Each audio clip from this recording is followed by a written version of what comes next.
warahmatullahi wabarakatuh. Kami dari kelompok 5 ingin mempresentasikan mengenai risk and return.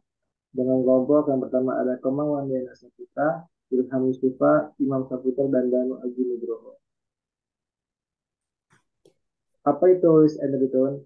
Dapat dikatakan sebagai suatu peluang terjadinya kerugian dalam hal investasi.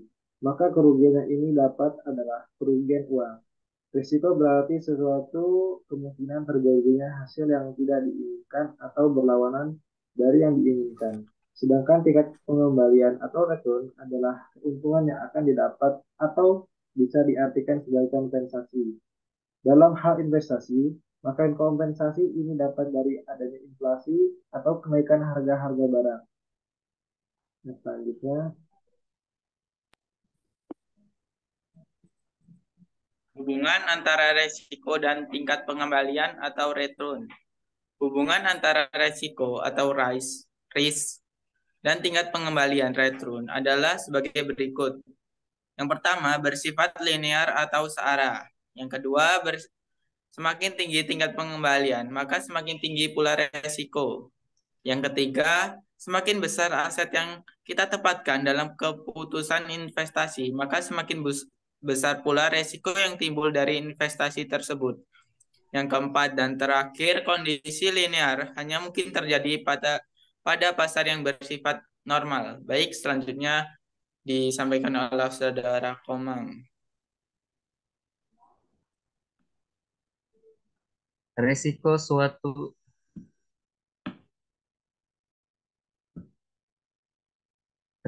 suatu aset dapat dianalisis dengan dua cara, yaitu sebagai berikut.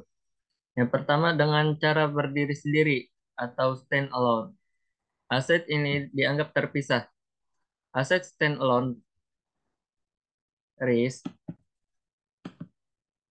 adalah resiko investor yang akan dihadapi jika seorang investor hanya mengadakan satu aset. Sebagian besar aset diadakan di portofolio. Tapi cara ini berguna untuk memahami resiko dalam konteks portofolio. Investor berani melakukan investasi jika tingkat pengembalian yang diharapkan cukup tinggi untuk mengkompensasi para investor untuk resiko yang ditanggung. Kemudian yang kedua, berdasarkan jumlah portofolio. Aset ini dianggap sebagai salah satu dari sejumlah aset dalam portofolio. Jadi antara resiko atau risk dan tingkat pengembalian atau return ini mempunyai hubungan yang erat. Jika kamu mengharapkan tingkat pengembalian yang tinggi, maka kamu juga harus siap dengan resiko yang harus kamu tanggung. Jika kamu mengharapkan keuntungan yang besar, maka kamu juga harus siap dengan peluang rugi yang juga besar.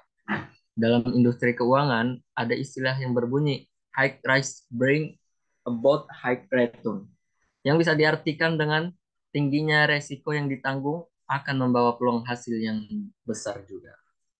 Kemudian akan disampaikan oleh Saudara Kom.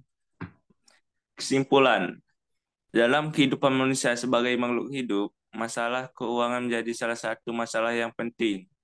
Hal ini karena kita sebagai makhluk hidup harus terus berusaha untuk tetap bertahan hidup. Dan untuk itu kita selalu butuh uang untuk memenuhi kebutuhan sehari-hari. Penggunaan uang juga harus diatur dengan baik. Penggunaan uang tidak terkontrol akan memberikan dampak buruk untuk kehidupanmu. Oleh karena itu, kita harus tahu cara mengatur uang dengan baik, yaitu manajemen keuangan. Manajemen keuangan tidak hanya dibutuhkan manusia sebagai individu atau perorangan, tetapi lebih penting lagi manajemen keuangan harus ada juga dalam sebuah institusi